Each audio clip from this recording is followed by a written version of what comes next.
Hello students, class 9th और 10th की unit statistics का एक बहुत इंपॉर्टेंट टॉपिक है median. Median means middle number और numbers. Why numbers? Let's learn more about it. तो सपोज मेरे पास 6 नंबर्स हैं, या पहले हम 7 लेते हैं। 1 2 3 4 5 6 7 7 नंबर्स हैं, इनकी हम लेबलिंग कर देते हैं 1 2 3 4 5 6 7। तो क्या आप बता सकते हैं कि इसमें मिडिल नंबर कौन सा है? तो हम इसको तो बिना किसी फॉर्मूले के सॉल्व कर सकते हैं। 3 नंबर्स एक साइड, 3 नंबर्स एक side, 4 is the middle number. So आपने देखा कि अगर आपके नंबर का काउंट ऑड है, जैसे यहाँ पे था, काउंट को n से रिप्रेजेंट करते हैं, आपका काउंट था ऑड, दैट इज 7। तो ग्रुपिंग इस तरीके से होती है कि हमें एक ही मिडिल नंबर मिलता है। एक और एग्जाम्पल लेके देखते हैं। 1 2 3 4 5, अगेन हमने ऑड काउंट लिया है। तो आप देखो कि 2 नंबर साइड में, 2 नंबर एक साइड में, तो हमारा मिडिल नंबर है third one. Third number is the middle number. तो ये तो ऑड में होता है। Why I call middle numbers, इस चीज को समझते हैं। अब की बार हम एग्जाम्पल लेते हैं इवन नंबर के काउंट का, दैट इज मैंने n ले लिया 6। तो मैंने 6 नंबर्स लिए 1 2 3 4 5 6। आई माइंड इट, मैं वैल्यूज नहीं लिख रही हूं, मैं इंडेक्सिंग लिख रही हूँ नंबर की। अगर 6 नंबर के केस में मैं आपसे पूछूं मिडिल नंबर कौन सा है, तो अगर मैं 6 को डिवाइड करूं 3 3 के ग्रुप्स में, 3 नंबर इधर, 3 नंबर एक साइड, तो क्या मुझे कोई मिडिल नंबर मिला? नो। तो इवन नंबर के केस में हमारे पास जो मिडिल नंबर्स होते हैं वो हमेशा 2 नंबर्स होते हैं। कैसे? Let's see. तो यहाँ पे हम ग्रुपिंग थोड़ी वाइजली करेंगे। 2 नंबर्स इधर, 2 नंबर्स एक साइड पे, तो बीच में हमारे 2 नंबर बचते हैं। तो हम ग्रुपिंग इसी तरीके से कर सकते हैं, पार्टीशन इसी तरीके से कर सकते हैं कि हमारे मिडिल नंबर्स हमें हमेशा 2 मिलते हैं। सो हमने क्या सीखा कि ऑड नंबर्स के केस में, अगर हमारी काउंटिंग ऑड नंबर की है, हमें जो मिडिल नंबर मिलता है वो 1 मिलता है। इवन नंबर के केस में हमें हमेशा 2 मिडिल नंबर्स मिलते हैं। सो बहुत इंपॉर्टेंट है इस चीज को समझना मीडियन निकालने के मेथड को समझने से पहले। अब मीडियन निकालने का मेथड देखते हैं। तो उसके लिए एक आपको हेल्प के लिए एक छोटा सा फॉर्मूला, आपको फॉर्मूला नहीं मेथड बता दिया जाता है, मेथड में ही फॉर्मूला है। तो सबसे पहला इंपॉर्टेंट स्टेप आपका होता है कि जो आपको एक एग्जांपल लेके देखते हैं। तो आपकी बार में एक सेट ऑफ डेटा यहाँ पे लिख रही हूँ, 25 8 32 16 7 एंड 12, वन मोर नंबर 15। तो ये सेट ऑफ डेटा है, इसका मुझे मीडियन निकालना है। तो सबसे पहला स्टेप होता है कि आप अपने पूरे डेटा को अरेंज करेंगे असेंडिंग ऑर्डर में। अक्सर स्टूडेंट मीडियन निकालने से पहले ये स्टेप का ध्यान नहीं रखते हैं और उनका क्वेश्चन गलत हो जाता है।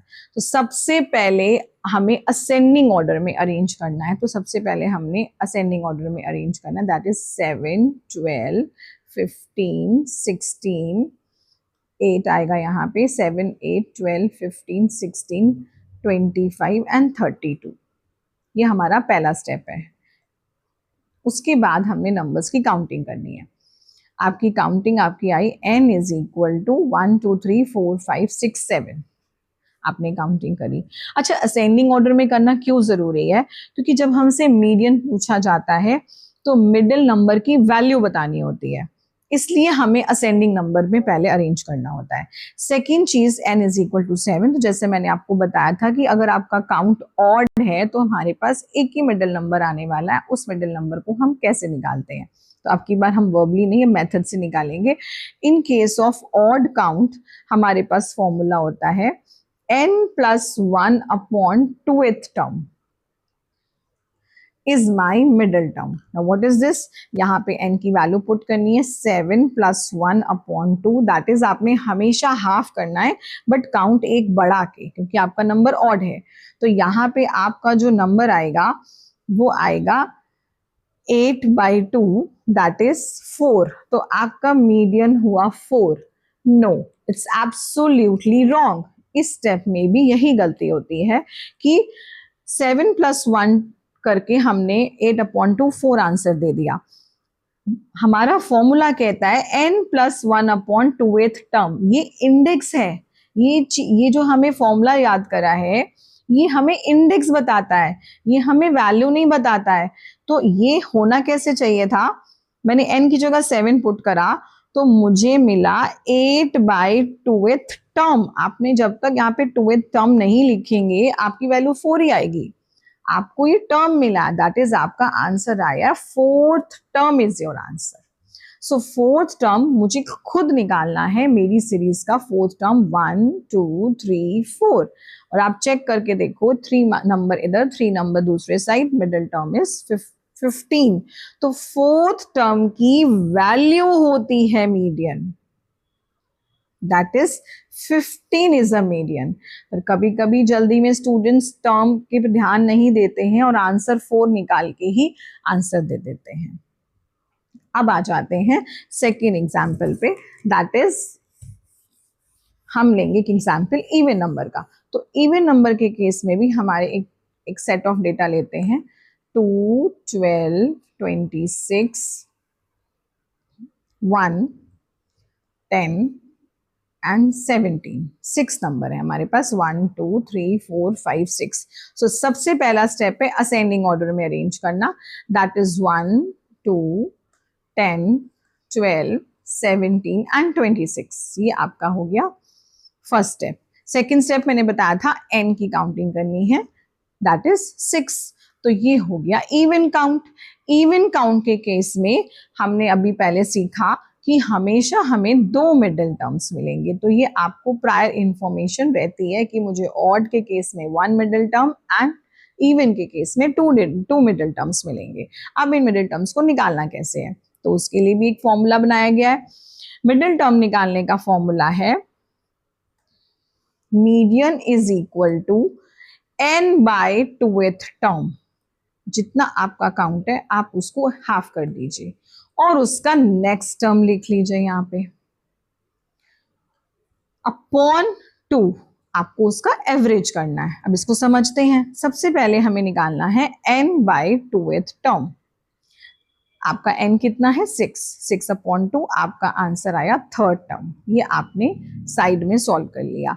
तो यहाँ पे आपका जो फॉर्मूला बना वो बना थर्ड टर्म, और मैंने क्या लिखा है ऊपर नेक्स्ट टर्म। नेक्स्ट टर्म क्या होगा फोर्थ टर्म। थर्ड टर्म और फोर्थ टर्म का हाफ करना है।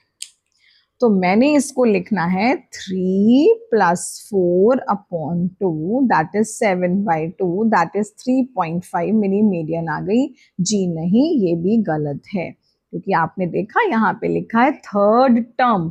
तो ये इंडेक्स है, ये इंडेक्सिंग है थर्ड टर्म। थर्ड टर्म की वैल्यू मैं अपने फर्स्ट स्टेप से निकालूंगी 1 2 3।